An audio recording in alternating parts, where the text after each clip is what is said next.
Zweli Mkhize, who joins us from Cape Town, I believe. Zweli, very good evening to you. Great to have you on the program. So let's start then with your overall assessment of the presentation by the Minister. Are you, as the official opposition, satisfied with the way government is responding so far? Good evening, Thembekile. I think in South Africa we have seen an unprecedented working together of various political parties with governments. And I think particularly when it comes to the health response, the South African government has been doing some commendable work, and we have really dedicated and committed to working well with them.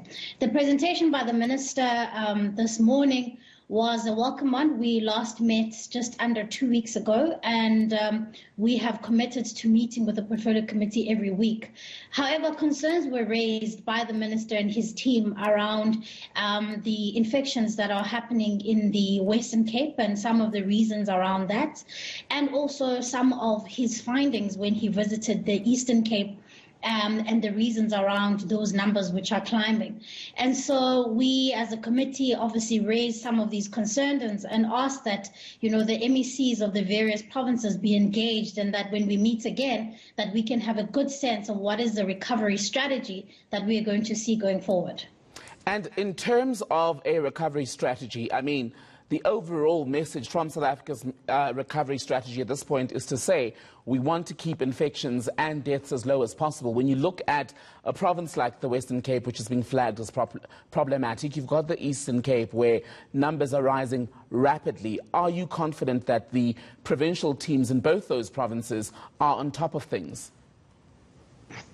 Look, I think it's all going to boil down to the implementation. And one of the things that I've said to the Minister from day one, that it is imperative that the national team has a far closer look at provincial performance. And even though the National Healthcare Act says that provinces should essentially be almost semi-autonomous in terms of delivering healthcare services, I think in a pandemic like this, National should have a far closer look at, in terms of ensuring that the stats there are verified that are coming from the provinces, that we are testing, tracing and tracking people enough, and that those people who can't self-isolate at home are then given alternative accommodation.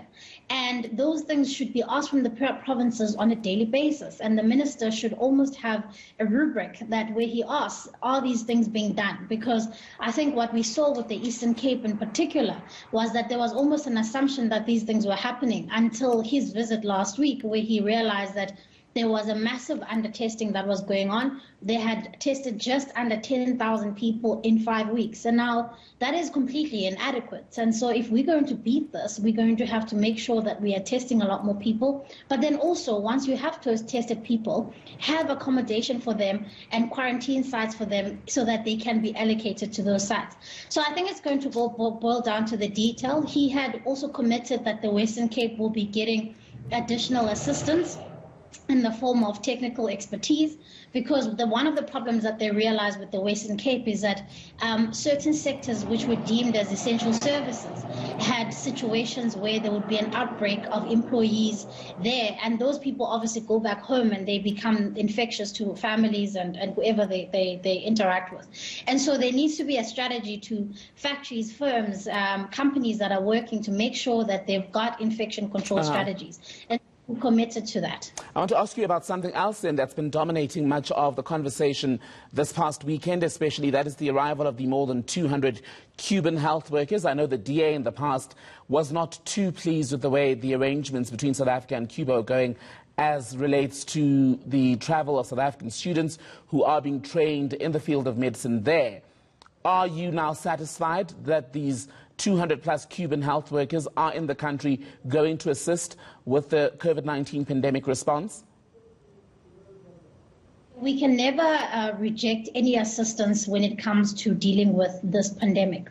However, there are a number of things that we as the DA we are wanting to make sure of. that the specialists in the country that exists and the capacity in the country that exists needs to be fully utilized. We can't be relying on foreign aid when we've got people in the country who are trained in these fields who are not being utilized. And so that's the question that we want to ask first. Have we utilized the capacity that we have domestically?